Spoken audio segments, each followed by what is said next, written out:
우리를 양육하시는 하나님의 은혜 네 번째 마지막 시간입니다. 우리가 지난 시간에는 은혜는 심판과 하나님의 심판과 예수님의 재림을 기다리게 한다. 그걸 주제로 말씀을 드렸습니다. 오늘 마지막 네 번째로 자기 백성 삼으시는 하나님의 은혜에 대해서 말씀 나누겠습니다. 사도 바울은 11절로 13절, 우리 앞에 있던 내용인데 11절로 13절의 내용을 통해서 하나님은 우리를 하나님의 그 구원하시는 은혜를 통해서 또 그 은혜를 우리를 어떤 모습으로 양육하는가, 어떤 모습으로 양육해서 빚어가시는가에 대해서 우리가 나눴습니다.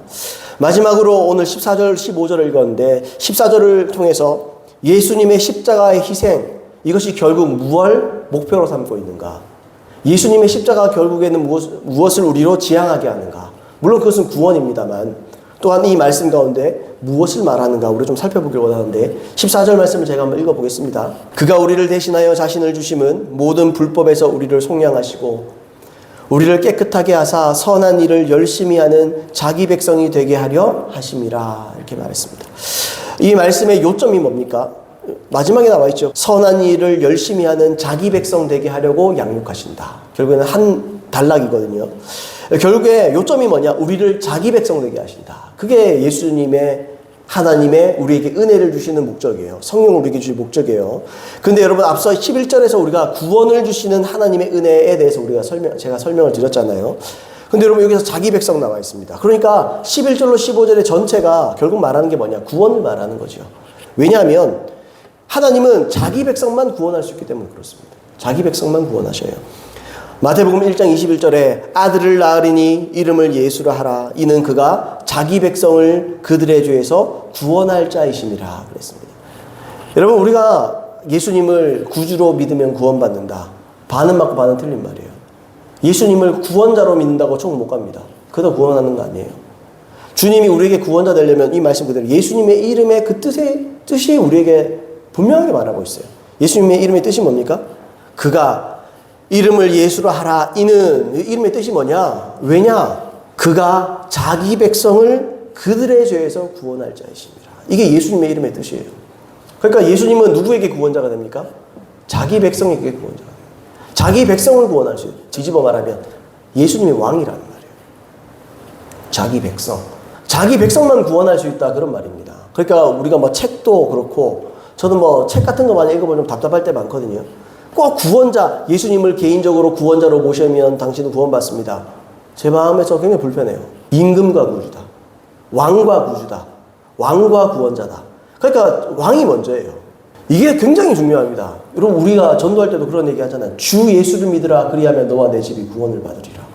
거기서 주 예수를 믿는 거예요. 그게 말버릇으로 끼워 넣기로 주가 아니에요. 그거는 주인을 말하는 거예요. 주군을 말하는 거예요. 나의 주인, 나의 임금. 주군은 임금을 뜻하잖아요. 나의 주군, 그 주자예요. 주 예수를 믿으라. 그리하면, 이게 조건이라는 말이에요. 예수님이 너에게 주로 너가 믿는 게 뭘까? 영접하는 거잖아요. 예수님을 너의 임금으로 영접하고 모시고 살아라. 그리하면 너와 내 집이 구원을 받으리라. 그래, 내가 구원받고 내 삶을 통해서 가족들이 영향을 받아 그들도 구원받는 사람이 될 수 있다. 로마서 10장 9절. 네가 만일 내 입으로 예수를 주로 시인하며 또 하나님께서 그를 죽은 자 가운데서 살리신 것을 내 마음에 믿으면 구원받으리라. 요거에 이제 사람들이 악용하는 거거든요. 9절 10절 이래가지고 당신은 예수님을 주로 믿느냐, 입으로 주님, 그러면 당신 구원받았다. 거짓말. 그건 앵무새도 구원받는 거예요. 앵무새도 주 예수님 계속 그럼 구원받아요? 구원은 못 받아요. 그 말이 아니에요. 네가 만일 내 입으로 예수를 주로 시인하며, 당시에는 예수님을 가이사 외, 시저.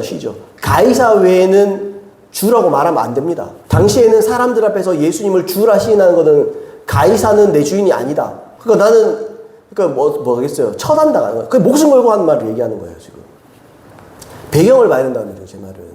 로마의 당시에 그 왕이 있잖아요, 왕. 그 왕이 있는데 예수님이 왕이라 그러면은 그 사람은 로마나 이 백성이 아니라는 거잖아요. 그럼 그 사람은 처단다고 죽는 거, 목 잘리는 거예요.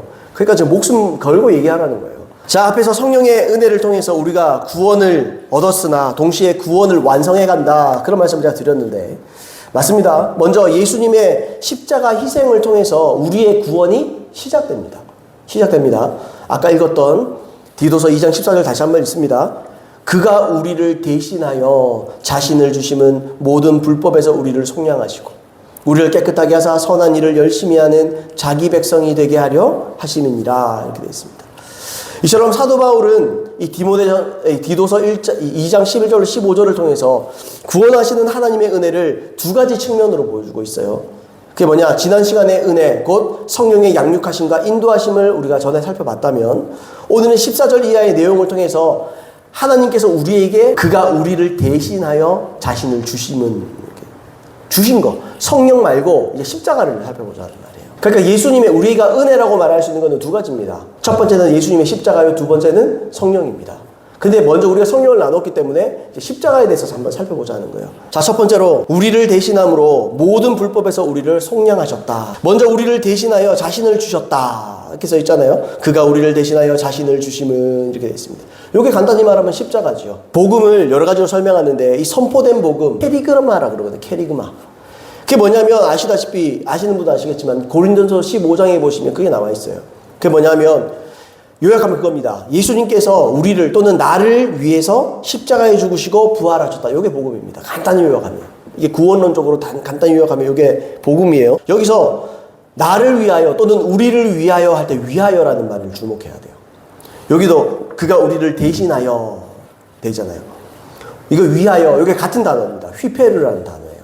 근데 이 휘페르라는 단어인데 예를 들면 이 단어는 이 휘페르라는 단어 우리를 위하여, 대신하여라는 말은 영어의 F-O-R, 포가 여러 가지 의미로 쓰이죠. 뭐 위하여, 향하여, 뭐 여러 가지로 쓰이잖아요. 이게 좀 그런 단어예요. 그런 접속사예요. 그래서 이게 대표적으로 세 가지의 뜻을 함축합니다. 첫 번째는 한번 따라해 볼까요? 우리를 대신해서. 두 번째, 우리를 대표해서. 그 다음에 세 번째는 우리에게 이득을 주려고. 이 세 가지 뜻이 다 포함되어 있어요. 그러니까 예수님은 십자가에서 죽으신 게 누구를 대신했어요? 나를 대신해서. 또 인류를 대표해서. 또 우리에게 이득을 갖다 주려고. 이 세 가지가 다 포함된 거예요. 이걸 신학적으로 말해서 내포적 대신이라고 말합니다. 내포적 대신. 그러니까 예수님이 십자가에서 돌아가셨는데 내가 회개하고 예수님 인간구주로 모셔두고 그분의 십자가와 부활을 내가 믿으면 예수님이 달린 그 십자가에 내가 같이 달리는 거예요. 이게 영적인 영역에서는 그게 실제예요. 그래서 내가 죽을 때 내가 주님, 내가 예수님과 함께 죽습니다. 내가 이제 예수님을 내 왕으로 모십니다. 이제 내가 죽습니다. 예수님이 인간구주로 모셔드릴, 인간구주라는 말은 복음을 기독론적으로 표현한 거예요. 그래서 제가 아까 말씀드렸죠. 복음을 구원론적으로 말하면 그가 우리를 대신, 예수께서 우리를 대신하여 십자가에서 죽으시고 부활하셨다. 이걸 믿는 거라 그랬잖아요. 내가 그걸 믿으면 그게 나에게 실제가 돼서 예수님과 내가 하나가 됩니다. 그게 예수님과 연합이에요. 그래서 내가 십자가에서 죽고 예수님이 다시 살아나셨잖아요. 그거 내가 다시 살아나는 거예요. 그게 거듭남이에요. 거듭날 때 그런 일들이 우리에게 실제로 일어납니다. 우리 영의 영역에서는. 아멘입니까, 여러분? 자, 그런 거예요. 자, 어쨌든 예수님은 이 세 가지 목적을 가지고 십자가를 지셨다. 제가 그 말을 하는 겁니다.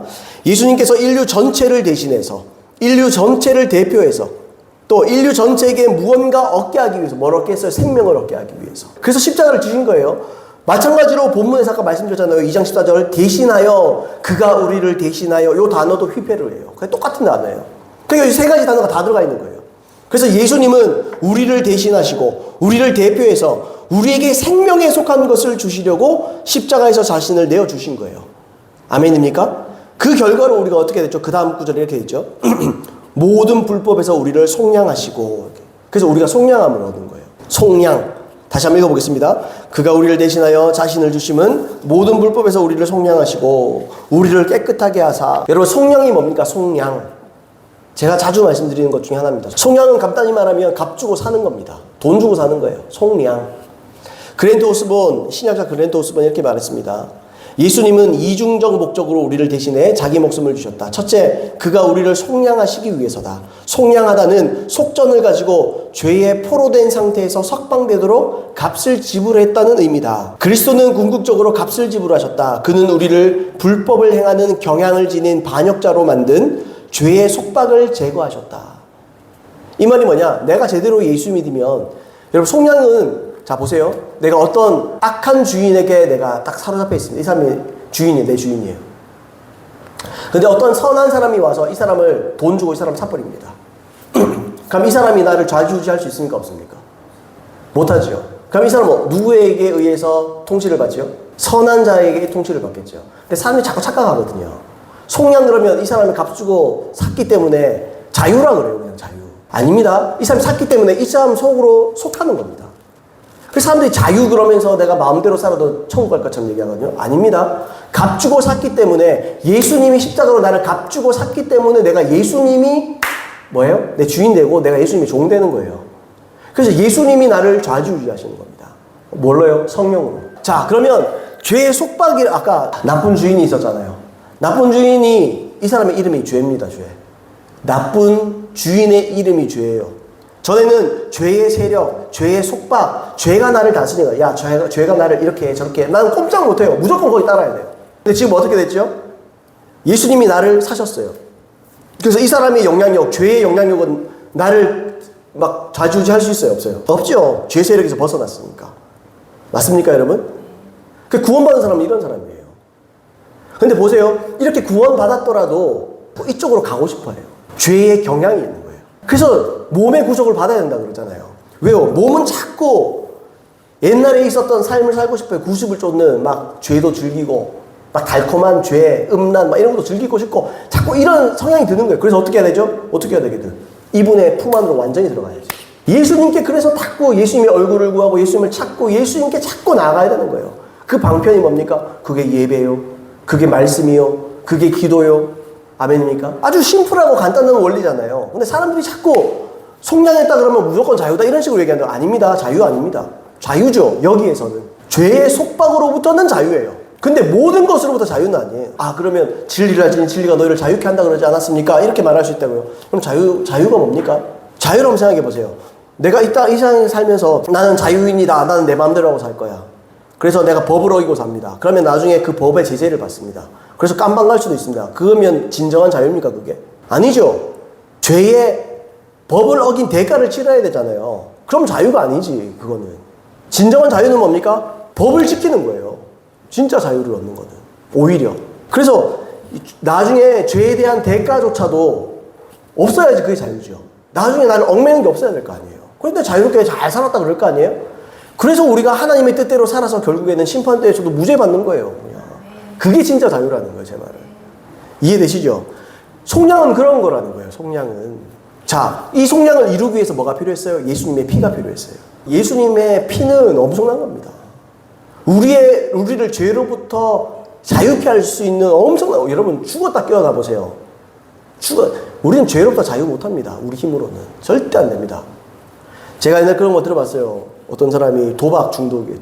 그래서 도박 중독이 술 중독, 도박 중독이에요. 이 사람이 어떻게 해도 도박, 뭐 집 팔고 땅 팔고 뭐 다 가산을 다 당했어요. 그래서 자기 마누라 도망가 버렸어요. 자기 자식도 도망갔어요. 다 도망가 버렸어요. 그래서 이 사람이 안 되겠다. 나는 이제 도박을 끊겠다. 그래서 자기 팔목을 다 잘라버렸어요. 손목을 다 잘랐어요. 손목이 없잖아요. 그래서 몇 년 후에 가봤더니 발가락으로 치고 있어요. 그게 사람입니다, 여러분.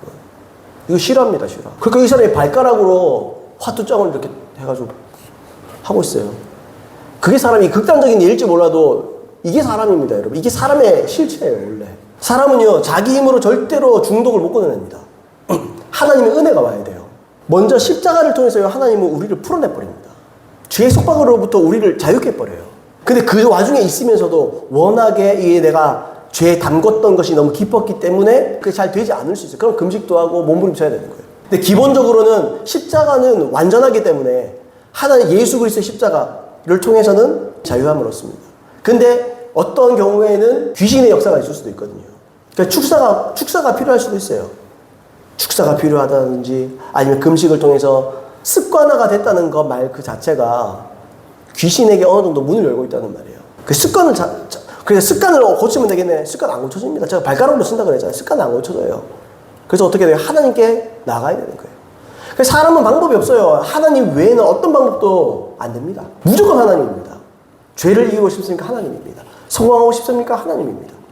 방법이 없어요. 사람은. 하나님 외에는 어떤 것도 성공할 수 없습니다. 예수님은 그렇게 우리를 당신의 피값으로 우리를 지불하고 사신 거예요. 전에 여러분 죄의 세력이 우리의 주인이었는데 이제 예수님 우리 주인 된 거죠.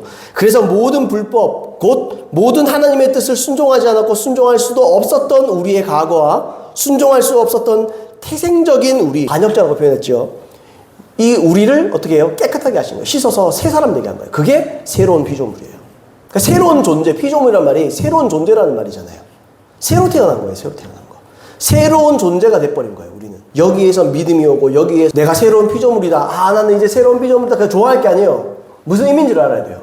내가 새로운 피조물이기 때문에 죄가 나를 어떻게 좌지우지할 수 없다. 이걸 믿어야 돼요. 그럼 성령이 역사합니다. 어쨌든 예수님은 우리를 속량하셨기 때문에 당신의 피로, 그래서 우리는 마땅하게 당연하게 예수님의 통치, 예수님이 주인인 삶을 살아야 됩니다. 그게 그리스도인입니다. 자, 두 번째로 속량과 깨끗하게 하심으로 선한 일을 열심히 하는 하나님 백성 되게 하셨고 그 백성으로 끝까지 살아가게 하십니다. 은혜가 그렇게 하십니다. 다시 한번 읽겠습니다. 오늘 14절을 잡고 있네요. 중요한 구절이니까. 그가 우리를 대신하여 자신을 주심은 모든 불법에서 우리를 속량하시고 우리를 깨끗하게 하사 선한 일을 열심히 하는 자기 백성 되게 하려 하심이라. 이렇게 되어 있습니다. 여기 보시면 우리를 속량하시고 우리를 깨끗하게 하사 이렇게 되어 있습니다. 하사라는 말. 여러분 이 말이 뭡니까? 앞에 있는 말이 원인이고 뒤에 있는 말이 결과를 보여주잖아요. 뭐 하사. 그죠? 조금 전에 설명한 속량과 깨끗하게 하심, 이런 것들을 통해서 우리는 선한 일을 열심히 하는 하나님 백성이 되었습니다. 이게 목적이에요. 우리가 하나님의 백성인데 선한 일을 열심히 하는 하나님 백성 되게 하도록 하나님 우리를 이렇게 만들어주신 거예요. 자, 첫 번째로 세 가지로 한번 살펴볼 건데, 첫 번째로 속량받고 깨끗하게 된 자만 선한 일을 할 수 있습니다. 하나님의 일, 하나님의 뜻대로. 여러분, 목회자들이 왜 말씀을 제대로 분별하지 못하고 왜 그러느냐. 뭐 많은 이유가 있겠죠. 그들 중에서도 많은 분들이 또 하나님 사랑할 거예요. 근데 여러분, 참으로 속량받고 깨끗하게 되어서 하나님의 뜻만 붙잡는 사람만 분별할 수 있어요. 왜요? 그래야 선한 일을 그때 할 수 있는 거예요. 히브리서 9장 14절에 보시면 이런 말씀이 있습니다. 하물며 영원하신 성령으로 말미암아 흠없는 자기를 하나님께 드린 그리스도의 피가 어찌 너희 양심을 죽은 행실에서 깨끗하게 하고 살아계신 하나님을 섬기게 하지 못하겠느냐. 지금 어디에 주목을 하고 있죠? 깨끗함 얘기했잖아요, 제가. 양심의 깨끗함을 말하죠. 예수님의 핏뿌림이 1차적으로는 우리 양심을 깨끗하게 해야 된다. 그러니까 양심이 깨끗하지 않으면 목회하면 안 돼요. 양심이 깨끗하지 않으면 하나님 일 하면 안 돼요. 양심이 깨끗하지 않으면 교회 봉사도 한번 생각해 보세요. 내가 지금 양심이 무너졌다. 교회 봉사 내려놔버려야 돼요. 아, 너무 피곤해서요. 피곤하면 치워버려요. 나중에 교회 막 해가지고, 아, 목사님 뭐 이런저런 핑계면 하지 마세요, 그냥. 그럴까 싶어요. 아니, 하나님께서 우리를 구원하신 은혜가 얼마나 큰데 그 귀한 직분이나 그 귀한 봉사할 수 있는 건 얼마나 귀한 일인데, 아니, 다 못 갚아도 사람이 빚을 졌으면 갚아야지. 뭐 삐가면은 뭐 하기 싫네, 뭐 하면은 피곤해서 못 하겠네. 그러면요, 그 자리는 본인보다 못하는 사람이 그걸 해도요, 더 큰 상 받습니다, 다른 사람이. 사람들이 그 비밀을 잘 몰라요. 교회에 여러분 맡은 일들이, 뭐 우리 교회는 지금 뭐 개척하는 그거니까 맡은 일이 없지만, 맡은 일이 얼마나 귀한지 압니까? 그거 아무한테 맡기는 줄 압니까, 하나님이? 기회를 줬으면 감사한 줄 알아야지. 뭐 피곤하네, 뭐 하네, 뭐 어쩌네 저쩌네, 아 나는 못하겠네. 참 그래요. 자, 뭐 그렇기도 한데 그런 사람 아예 하지 마시고. 그리고 다른 거 오늘 말씀에 말하듯이 깨끗한 양심이 묻어졌다. 무너진 양심이다. 양심이 그렇다. 뭐 별로 양심적이지 못하다. 그 사람 떼치워야 돼요. 하지 말아야 돼요. 그 사람. 사고칩니다. 목사님들 중에도 그래요. 양심이 참 그런 분들도 있더라고요. 히브리서 저자도 예수님의 희생과 깨끗함이 하나님을 섬기게 한다 이렇게 말하고 있습니다. 여기서 선한 일을 아까 말했듯이 단순히 좋은 일 아니에요. 아유 선한 일, 좋은 일 많이 하고 이런 거 아니에요. 교회에서 뭐 연탄 나누고 뭐 그것도 선한 일이긴 선한 일인데 사실 그런 일을 말하는 게 아니에요. 같은 주제에서 사도 바울이 선한 일, 또 뭐 히브리서 저자는 하나님을 섬기는 일 이렇게 표현을 해요. 특히 바울 서신에 보시면 선을 행한다라는 표현이 하나님의 뜻을 순종한다는 표현으로 많이 쓰여요. 그러니까 하나님의 뜻대로 산다는 말을 표현하는 겁니다. 하나님의 뜻대로 산다. 하나님의 뜻인 하나님이 선한 분이니까 그분의 뜻을, 그분의 의와 그분의 나라를 왕성케 하는 일에 내가 매진한다. 근데 이런 일을 할 때 양심이 없으면 안 돼요. 양심적이어야 돼요. 그러니까 하나님은 그런 일을 할 사람들을 많이 세우기 위해서 십자가를 지신 거예요. 죄의 속박에서부터 자유롭게 되고 새로운 피조물 되지 않은 사람은 선한 일 못합니다. 양심적이지 않은 사람들은 선한 일 못합니다. 자, 두 번째로 속량받고 깨끗한 자만 열심을 낼 수 있습니다. 선한 일, 근데 선한 일을 열심히 하는. 선한 일을 뭐 한두 가지 하는 게 아니에요. 열심히 해야 돼요. 깨끗하지 않은 자는 열심을 낼 수 없습니다. 왜냐하면 죄와 세상 종욕에 매여서 총력을 다하지 못합니다. 자꾸 세상의 마음이 뺏기는 거예요. 세상의 즐거움에 자꾸 마음이 뺏기는 겁니다. 여기서 열심이라는 말은 열광자라는 뜻이에요. 열광자. 원어에 보시면 열광자. 아주 열광적으로 하나님의 뜻을 순종하는 사람을 말합니다. 사전에 보니까 너무 흥분하여 미친 듯이 날뛰는 사람 이렇게 돼 있어요. 하나님의 뜻을 행하기 위해서 흥분한 사람, 미친 듯이 날뛰는 사람. 그러니까 막 규모 없고 절제 없고 이런 걸 말하는 게 아니고 하나님이 하시고자 하는 그 일이 자기가 너무 사모되고 함께 동참하고 싶어서 목마른 사람들, 너무 하고 싶은 사람들. 어떻게 내가 하나님을 하오리까? 그죠? 어떻게 하나님의 일을 하오리까? 사도들이 그렇게 묻잖아요. 그가 보내신 예수님을 믿는 것이 하나님의 일을 하는 것이다. 뭐 이렇게 말하잖아요. 그죠? 여러분들은 열광합니까? 이 교회를 위해서 또는 여러분들이 섬기는 교회를 위해서 교회에 어떤 섬김이 또는 봉사할 일이 있으면 여러분 열광적으로 하십니까? 동참하십니까? 여러분? 이게 굉장히 중요합니다. 그러니까요, 하나님 그때 예수님 그런 말씀하셨잖아요. 차든지 덥든지 하라고. 차든지 덥든지 하라고. 미지근한 거 입에서 토해내버리라. 주님은 미지근한 거 별로 안 좋아합니다. 아싸리 안 믿든지 아싸리 미친 듯이 믿든지 그런 말입니다. 그러니까 봉사를 하고 하나님의 뜻을 행해도 또 아까 말했듯이 하나님의 뜻을 순종하는 거라고 그랬잖아요. 순종을 해도 뭐 흐릿하게 그냥 내 체면만 차릴 정도로 이런 거 아니에요. 아싸라게 그냥 딱 부러지게 미친 듯이 완전하게 할 수만 있으면 그렇게 하나님의 뜻을 행하고 사는 거예요. 그게 하나님의 뜻입니다. 아멘입니까 여러분? 그게 너무너무 중요하죠. 근데 사람들이 흐지부지 하잖아요. 그냥 체면 체리 정도 하고 그냥 좀 비슷하게 그죠? 그렇게 하잖아요. 그거는 여러분 하나님 원치 않습니다. 하나님은 선한 일에 열심하는 자기의 백성을 세우기를 원하시는 겁니다. 예, 오늘 제가 죄송합니다. 컨디션이 너무 안 좋아서 빨리 하고 마치는 게 나을 것 같습니다. 예. 말이 자꾸 생각이 안 나요. 머리에는 맴도는데. 자, 세 번째로 하나님 백성은 속량받은 자요, 깨끗한 자요, 선한 일을 열심히 하는 자입니다. 자, 누구나 나는 하나님 백성입니다. 고백하는 것은 너무 쉽죠. 주님 사랑합니다. 고백합시다. 주님 사랑해요. 자, 가슴에 손을 놓고 주님 사랑합니다.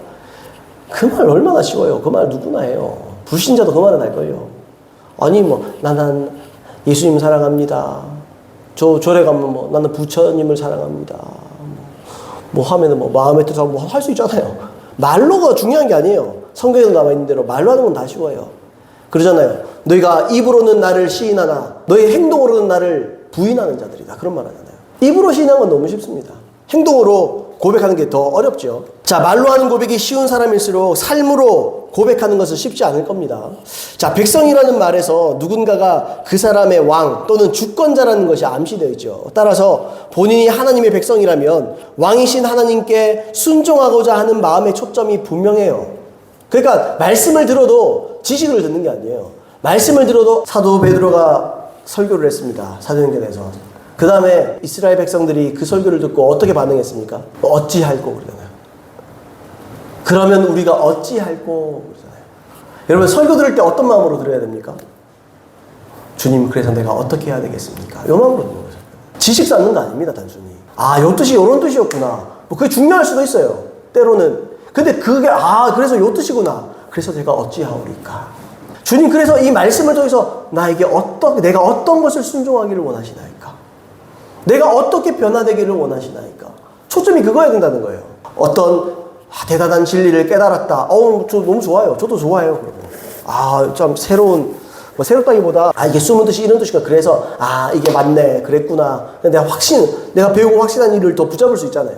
근데 배우고 확신한 일을 붙잡는 거 성경에 뭐래요? 배우고 확신한 일에 거하라 그러잖아요. 거하는 게 뭡니까? 그 말씀을 살아라 이 말이잖아요.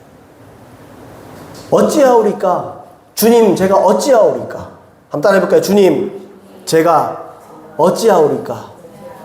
말씀 들을 땐 그 말씀으로 듣는 거예요. 그렇게 듣는 거예요. 주님 오늘 이 말씀을 목사님 저렇게 핏대 세우고 설교하는데 주님 저 말씀 통해서 내가 어찌하오리까? 내가 무엇을 하오리까? 내가 어떻게 순종하오리까? 내가 어떻게 열매를 맺으리까? 그게 더 중요한 거예요. 그게 첫 번째예요. 그 다음에 요게 요 뜻이구나. 저게 저 뜻이구나. 요게 요 뜻이구나. 저게 저 뜻이구나. 요건요 하나님을 온전히 사랑하지 않더라도 지식을 알기 위해서 그 뭐라고 할까요? 단순히 지식을 사모해서 그거 할 수 있어요. 근데 중요한 게 뭐죠? 하나님의 왕이시니까 주님의 어명은 무엇입니까? 백성으로서 하나님의 어명을 어떻게 순종하오리까? 저 말씀을 어떻게 나에게 적용하며 순종하면 좋겠습니까? 이게 성령께서 우리에게 요구하시는 질문이에요. 결론 말씀드리겠습니다. 그냥 탁 추락해서 얘기했어요. 그냥 뭐 복잡한 말로 이것저것 있는데 간단합니다. 그래, 뭐 어찌하오리까? 그래서 어떻게 하오리까? 이 말씀을 통해서 내가 어떻게 하면 좋겠습니까? 그것을 그냥 마무리하겠습니다. 결론 말씀드립니다. 마지막으로 사도 바울은 디도에게 15절에 이렇게 명령을 합니다. 너는 이것을 말하고 권면하며 모든 권위로 책망하여 누구에게서든지 업신여김을 받지 말라. 이렇게. 너는 이것을 말하고 그랬습니다. 이것이 뭡니까? 그게 11절부터 14절의 내용이에요. 이것을 말하고 권면하고 모든 권위를 사용해서 책망해라. 그렇게 명령했습니다. 이것은 아까 방금 말씀드렸던 대로 아까 전반적인 내용이죠. 은혜와 은혜의 결과를 통해서 나타나는 경건하지 않은 것을 버리는 것, 세상 정욕을 버리는 것, 신중하게 살고 의롭게 살고 경건함으로 사는 것, 또 구원의 완성과 재림을 기대하며 인내하며 기다리는 것, 또 궁극적으로는 하나님의 뜻을 열광적으로 따르는 참 하나님의 백성들이 되는 것. 이걸 계속해서 가르치라는 거예요. 이것을 말해라. 이것을 자꾸 선포해야 된다. 그래서 자꾸 버리게 만들고, 죄는 버리게 만들고, 의롭게 살게 만들고, 재림을 기다리게 만들고, 구원의 완성을 기다리게 만들며, 말씀을 듣는 족족 어떻게 순종하고자, 열광적으로 그 말씀에 순종하고자 적극적인 사람들이 되도록 해라. 이게 목회의 초점이거든요. 목회는 그렇게 하는 거라는 거예요. 그죠? 그래서 목회자들은 이러한 것들을 성도에게 말하고 권면하고 가르치고 필요하면 주어진 모든 권위를 사용해서 책망도 해야 된다. 목회자는 이걸 위해서 부름받았다. 이런 말입니다. 물론 궁극적으로는 양육은 은혜가 합니다. 그죠? 은혜가 양육합니다. 근데 양육은 우리의 참된 목자이신 예수님이 하죠. 근데 성경에 보면 이런 말씀도 있어요. 예레미야서 3장 15절 말씀에 내가 또 내 마음에 합한 목자들을 너희에게 주리니 그들이 지식과 명철로 너희를 양육하리라. 그게 목사들을 통해서 어떻게 한다고요? 그들이 지식과 명철로 너희를 양육하리라. 여기서 숙제가 있습니다. 목사로서 뭡니까? 내 마음에 합한 목자들을 너희에게 준다 그랬잖아요. 그 목사들이 해야 될 일이 뭡니까? 하나님 마음에 합한 사람이 되는 거예요. 이건 제가 충격을 받아야 되는 문제고, 이처럼 하나님은 교회에 몇을 세우셨습니다. 교회 몇을 다 오중직임을 세웠죠. 오중직임자. 고린도서 12장 28절에 나와 있죠. 사도, 선지자, 복음전자, 목사와 교사, 이렇게 5직임을 세웠잖아요. 마땅히 은혜가 양육을 합니다. 근데 동시에 하나님은 오중직임자들의 메시지를 통해서 그 일을 하는 거예요. 오중직임자들의 말씀을 통해서. 그래서 목회자들은 이 오중직임자들은 이 내용을 말하고, 아까 이것이라고 표현된 권면하고 또 가르칩니다. 그리고 하나님이 목회자에게 주신 모든 권위를 총동원해 버려야 돼요. 제가 개척하는 입장에서 권위가 그렇게 있습니까? 그러진 않죠. 근데 질서가 그 나름의 또 제가 결정권자기도 하고 이런 부분이 있겠지만, 목사가 권위를 놓치면 양육 못 합니다. 그러니까 권위주의는 문제가 있어요. 근데 권위는 버리면 안 됩니다. 권위주의가 문제가 있는 것이지, 권위는 왜 버려요, 권위를? 여러분, 사도 바울이 자기 권위를 얼마나 주장하는지 압니까? 내가 다른 사람에게는 사도가 아니라 난 너희들에게는 사도다. 그렇게 말해요. 자기가 개척한 교회에. 내가 다른 사람들에게 몰라도 내가 너희들에게는 사도다. 내가 예수 그리스도의 사도된 나 바울은 사도권을 계속 주장한다고요. 왜요? 사람들이 자꾸 의심을 하는 거예요. 왜요? 12제자 속에 못 섞였잖아요, 사도 바울이. 그래서 사람들이 저 사람은 사도라고 하는데 아닐 수도 있다. 이런 식으로 하거든요. 사도 바울이 그러잖아요. 예수 그리스도께 사도된 나 바울은, 그러면서 뭐라고 해요? 갈라디아서 이런 데 보면은 우리가 같은 메시지를 전하고 우리가 사도로 서로 인정을 했다고 그런 말 하잖아요. 그러니까 권위는 굉장히 중요한 겁니다. 권위는. 여러분, 요즘에 학생 인권조례 이런 것 때문에 학교가 개판이잖아요. 그 왜 그렇죠? 학생 인권조례가 하는 일이 뭡니까? 교사들의 권위를 깨뜨리는 것, 없애는 겁니다. 그러니까 애들이 선생님, 교감 선생님 뺨도 때린다 그러잖아요. 초등학생이. 욕한다, 10원짜리 욕한다 그러잖아요. 그래도 처벌 못 한대요. 할 수 있는 게 없대요. 그냥 학생 인권조례 때문에. 그러니까요, 이게 세월이 가면 세월이 갈수록 자꾸 인본주의적으로 가는 겁니다. 하나님 말씀이랑 자꾸 반대가 신기해요, 그거 보면. 날이 갈수록 하나님 말씀대로 좀 가면 좋은데, 가면 갈수록 반대로 가요.